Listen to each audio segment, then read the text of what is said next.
bawang, sibuyas, kamatis, at saka carrots at patatas. Ito yung nabili ko today kasi Sabado nga.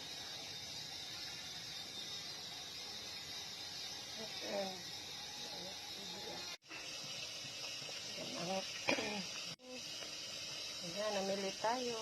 Good for 1 week. Yan. Mga binili natin. Mga sahog. Sahog. Yan ang ating mga nabili ngayon. Good for